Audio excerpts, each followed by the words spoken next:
necesita que en una segunda fase también se publique. Tampoco caería lo ya publicado en precedentes decretos de publicación o las adquiridas en presencia de la misma parte. ¿Qué quiere decir con esto? Imagínense que en un momento determinado es en la declaración y durante la declaración una de las partes dice, bueno, yo quiero presentar como prueba, aquí tengo un certificado médico donde yo, un caso de un aborto natural, o sea, no espontáneo, es un aborto provocado. Bien, entonces tú ya tienes. Si luego eso no se publicara, no se podría decir que estaría obligado su pena nullitatis. Obligación sí, pero no bajo pena de nulidad. ¿Por qué? Porque ya se ha tenido conocimiento. Hago un salto ahora. ¿Esto qué vale? Vamos al tema del proceso brevior. En el proceso brevior hemos dicho que tienen una naturaleza judicial, no tiene absolutamente naturaleza administrativa, que el hecho de que se hayan reducido ciertas solemnidades no significa que no conserve todas y cada una de las fases del proceso, pero, por ejemplo, una de las cuestiones que sean algunos canonistas de estos quizá juridicistas o demasiado puritanos decían, es que no hay publicación de las actas. No hay publicación de las actas porque no hay necesidad de la publicación de las actas, porque en la sesión están las partes presentes y las partes presentes conocen las declaraciones, todas las declaraciones que hay allí, me refiero a través del abogado, sea las declaraciones de las partes que se hacen, sea las declaraciones de los testigos o la prueba pericial o las pruebas que ya han presentado previamente con el escrito de demanda. Es decir, ellos tienen conocimiento. Por eso no hay una publicación en sentido técnico de las actas, porque hay un conocimiento de las actas. No simplemente porque las partes estén de acuerdo, como decían algunos, no. O sea, el hecho de que las partes estén de acuerdo, que haya en ese acuerdo en solicitar la nulidad y estén de acuerdo no solamente sobre el capítulo, solicitar la declaración de nulidad, sino que estén de acuerdo también sobre el capítulo de nulidad y sobre los hechos en los que se basa, no quiere decir que estén exentos de la publicación, sino porque tienen conocimiento de ello. Ahora bien, en el proceso brevior, el hecho de que no haya y mitis no contemple la obligación de la publicación de las actas no significa que en algunos casos no haya que hacer publicación de las actas. ¿En qué circunstancias habría que hacerlos? Cuando alguna de las partes, sea parte pública, voy muy rápido hablando. ¿Va bien? Ok. Bien. Cuando alguna parte, que luego dicen, habla muy rápido. Entonces, cuando alguna de las partes privadas no esté presente, por ejemplo, una de las dos partes no está presente en la sesión judicial, no conoce lo que ha dicho la otra parte o la pericial o los testigos, ¿no? Y entonces, o el mismo defensor del vínculo.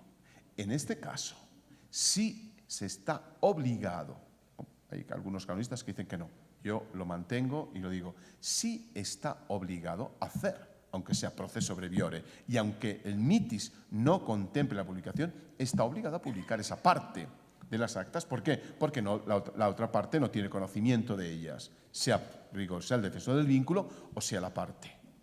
Puede darse el caso que estén presentes, ¿no? Hemos dicho que el mitis contempla que todo se tiene que realizar en una única sesión, pero podría darse el caso en el que fuera necesario otra sesión.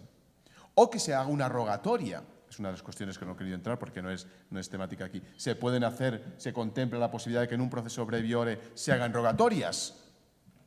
Evidentemente sí. Que se haga una rogatoria que no desvirtúe la naturaleza del tipo del proceso y que entonces vengan esas rogatorias. Eso no se ha tenido conocimiento por las partes, por tanto eso sería obligatorio que se publique.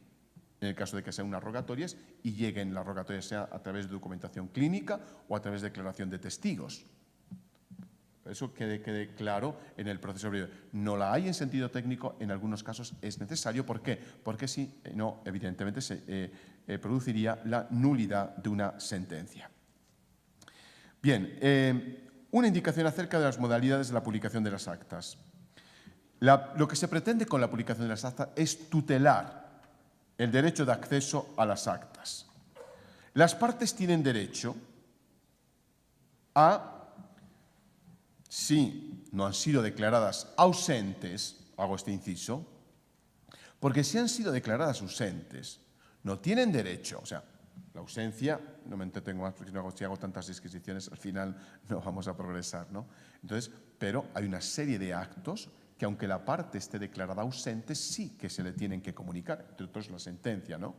El escrito de demanda, pero no las actas, si se ha sido declarada ausente. Pero las partes tienen derecho ¿a qué? A poder visualizar, es decir, una consulta personal y directa de las actas en su autenticidad, con la posibilidad de tomar apuntes, porque una vez un vicario judicial dijo, no, puede venir aquí al tribunal y puede ver las actas, pero aquí no se copia nada.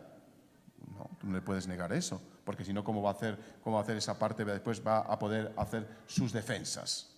Claro que puede tomar apuntes. Lo que no se le puede dar a la parte privada, es una copia de las actas. Eso creo que todos lo sabemos y todo es claro. Por tanto, no es suficiente a la parte con una lectura de las actas por parte de un oficial del tribunal. Praxis que también en algunos tribunales se hace. Usted no le vamos a entregar esto, usted va a venir aquí, va a venir un oficial y le va a leer a usted las actas. No es suficiente. Ellos pueden ver las actas. Como tampoco es suficiente que se le presente, mire, para simplificar y para que usted le dé tiempo después a echarse después unos tacos, yo le hago una síntesis de todo el tema de las actas. No es suficiente ofrecer tampoco una síntesis de lo que es del tema de las actas por simplificar o por agilizar. Es necesario conocer todas las actas. No. En cambio, no está permitido la petición de copias, como sabemos, ¿no? Se hace en el Tribunal de la Cancillería. ¿Qué decir si la publicación de las actas se hace a los procuradores de las partes? Que es también una praxis. La posición de los procuradores se distingue de la de los abogados. Creo que esto lo tenemos claro, exceptuando el caso de que, por ejemplo, suele pasar en la Rota Romana, el mismo que es abogado es procurador, ¿no? Bien, el procurador nace ¿para qué? Para representar a la parte. Esto tenemos todo claro. Podríamos decir que el procurador es un alter ego de la parte. De manera que las notificaciones hechas al procurador son como si yo las hiciera a la parte. Esto es una cuestión procesal. ¿Por qué? Porque ha habido algunas personas que han dicho, no, es que a mí las actas se las comunicaron al procurador, pero a mí el procurador no me dio notificación de ello, y entonces yo, por tanto, no me podía defender. Oiga, no se puede aducir que no ha habido posibilidad del derecho a la defensa, porque el procurador ha sido elegido libremente por usted y es un alter ego, ¿no? Los abogados, por el contrario, no son los que representan a la parte, aquí también una pequeña diferencia en el ámbito civil, sino los que defienden los derechos de la parte. Ciertamente no faltan autores y jurisprudencia que sostiene la validez de la publicación de las actas hechas a los procuradores de las partes. Abstractamente, esta posición, por la naturaleza del oficio de procurador, puede considerarse fundada y correcta. Los problemas nacen de la praxis de algunos tribunales que, con el único fin que tienen esos tribunales, es decir, vamos a ver cómo vamos a excluir a las partes de la publicación de las actas, entonces se asigna un procurador de oficio, lo asigna el propio tribunal por parte del juez, al que se publican las actas de manera que las partes no tengan ningún acceso. No, porque las defensas no las hacen el procurador. Las defensas las tiene que hacer el abogado o las propias partes si no están representadas. Esa es la diferencia.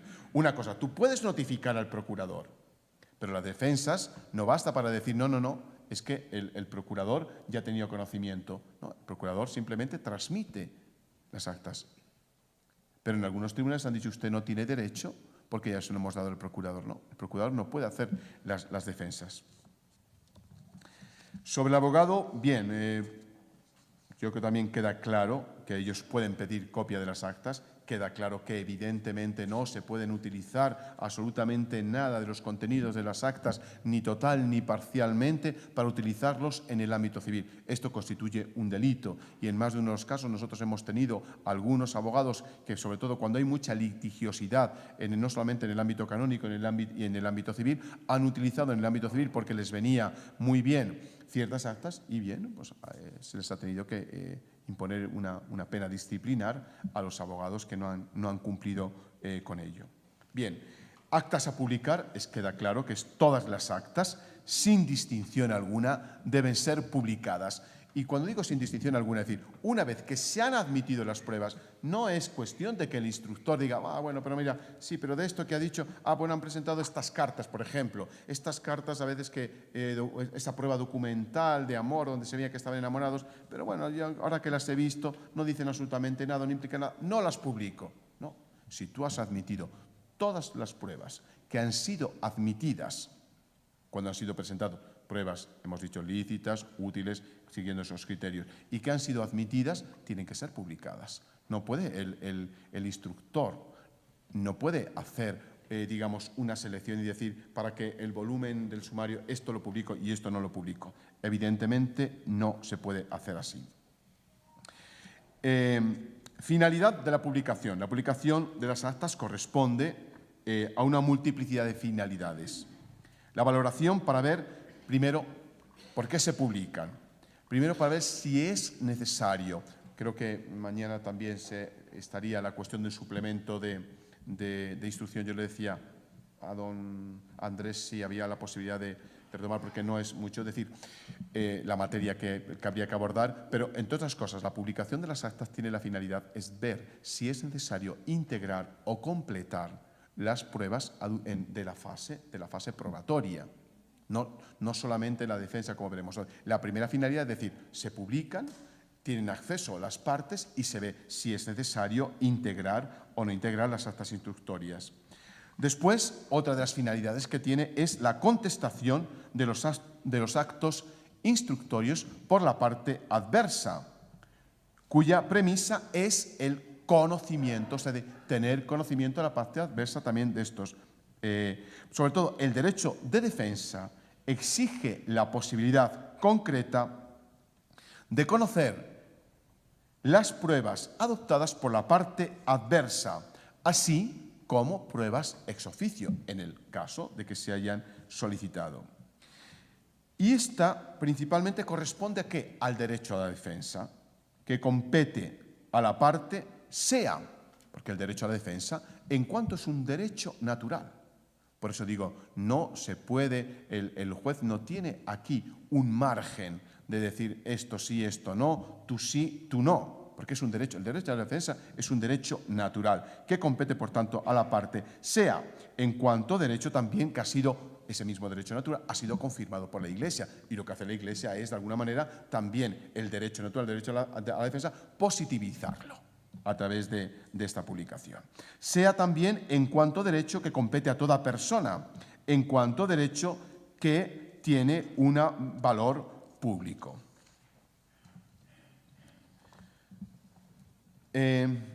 Sub pena nullitatis, no sé si entretenerme en esto, decir, ¿de qué nulidad se trataría? Bien, eso lo ven ustedes aquí en el caso de la... porque nos llevaría más tiempo.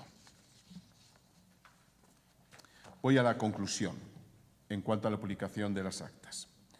Digamos, en el momento en que el derecho a la defensa se fundamenta en el derecho natural, toda moderación en el ejercicio del mismo debe tener en cuenta la naturaleza de éste y el limitado margen de discrecionalidad de la autoridad legislativa y judicial. Subrayo esto, el escaso margen de discrecionalidad. La publicación de las actas no es no es un acto en el que, como otros actos judiciales, donde queda la discrecionalidad del juez. En el caso de la publicación de las actas es escasísimo. Puede ser un caso, yo recuerdo en los últimos casos, en la que la parte declara que había abortado. Era una familia muy religiosa, evidentemente no era por el capítulo de la exclusión de los hijos, era por el capítulo de incapacidad, pero ella dijo en la declaración, sí quiero hacer notar que ninguno de mis familiares, después de años, saben que yo realicé un aborto procurado y no quiero que se sepa. Bien, entonces eso mismo, esa parte no se publica, porque expresamente lo ha dicho y lo ha manifestado. Otra cosa sería si esa parte digamos, el demandado o el actor dice que no se publique, afecta de una manera directa, necesaria, al mérito de la causa. Decir, bueno, ok, usted está en su derecho. Ojo también con esto, porque si dice, no quiero que se publique, pero uno se da cuenta, decir, digamos, en un caso de exclusión de los hijos y se ve que ha tenido 3 abortos, pero yo no quiero, decir, oiga, sí, pero que sepa que si yo no puedo utilizar esto, porque no lo puedo utilizar en la sentencia, no se puede utilizar, la causa queda muy debilitada, porque no hay por los otros medios de prueba no son suficientemente claros en eso, mientras que esto es una prueba directa. Si la parte te dice no, tú no puedes hacer uso. El juez, digamos, la discrecionalidad que tiene el juez tiene también sus límites.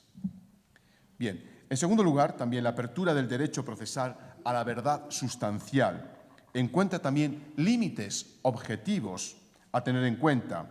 ¿Qué sentido tiene establecer, por un lado, las exenciones a testimoniar, el famoso canon 1548, y por otra, que forcemos institutos de derecho natural para permitir testimonios que legítimamente pueden omitirse? No tendría ningún sentido. Hay testimonios que se pueden omitir perfectamente. Bien, no me detengo más sobre el tema de la publicación, algunas de las cosas, digamos, más elementales. Voy a la conclusión de la causa. La conclusión de la causa, digamos, hace una especie de bisagra entre la fase instructoria y la fase discusoria o decisoria. Digamos que es la que cierra la fase instructoria, que es la recogida de las pruebas, y promueve de este modo un ordinario modo de proceder de la acción procesal. 2 son los fines principales que tiene, hemos dicho antes las finalidades que tiene la publicación. ¿Qué finalidades tiene la conclusión de la causa? ¿No? Primera es suprimir o eliminar cualquier equívoco sobre el tiempo útil para proponer pruebas, porque si no, se demora. Digamos, esto es una finalidad. La conclusión de la causa no es una cosa arbitraria que en el ámbito del derecho procesal han dicho, no. Es que el problema es que si no hay un decreto de conclusión de la causa, no hay un límite para la presentación, para proponer las pruebas en orden a la solución de la controversia. Por lo tanto, ese decreto es lo que pretende. En segundo lugar, es evitar dilaciones y demoras también en el proceso. ¿Cuál sería el procedimiento? Digamos, es la finalidad. ¿Cuál sería el procedimiento para la conclusión de la causa? Debe realizarse la conclusión de la causa mediante decreto, emitido por el juez. ¿Qué juez? Aquí no el instructor, sino el juez tiene que ser el presidente o el ponente, dependiendo de la denominatura. Por ejemplo, en el Tribunal de la Rota Romana, el ponente es el presidente, pero también en el caso de que haya que hacer un suplemento de instrucción, también es el instructor. Allí somos todos, prácticamente. Pero, digamos, el decreto de conclusión lo tiene que hacer el presidente o el ponente. Y debe contener los siguientes elementos. Primero, debe quedar claro que se cierra la fase instructoria. Segundo, la prescripción del término para las defensas y las animadversiones. Canon 1601. Me voy ahora al proceso breviore. El proceso breviore, hemos dicho, no contempla la publicación. Se le concede un término, un tiempo a las partes,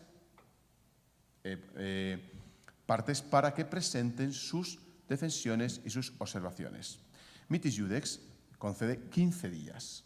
15 días para, digamos. Esos 15 días en el proceso breviore, claro, si es un proceso breviore, el problema es la comunicación, cómo se hace. ¿Cuál es lo ideal si ustedes tienen un proceso breve? Que si las partes están presentes, en ese mismo momento se decreta. No hay un decreto propiamente dicho, sino de conclusión, sino que se les da ahí mismo. Pero, ojo, que se recoja en el verbal, porque si no se recoge en el verbal, podrán decir, nosotros no nos han dado tiempo, en el que se dice a las partes que disponen de 15 días para presentar sus defensas y sus animadversiones. Esto sería, digamos, les recomiendo a ustedes porque son 15 días. ¿Qué ocurriría? Que a partir de ese mismo momento, en la misma sesión, instructoria, se les concede ya a las partes y a partir de ese momento disponen de los 15 días. En el caso de que unas partes no estuvieran presentes,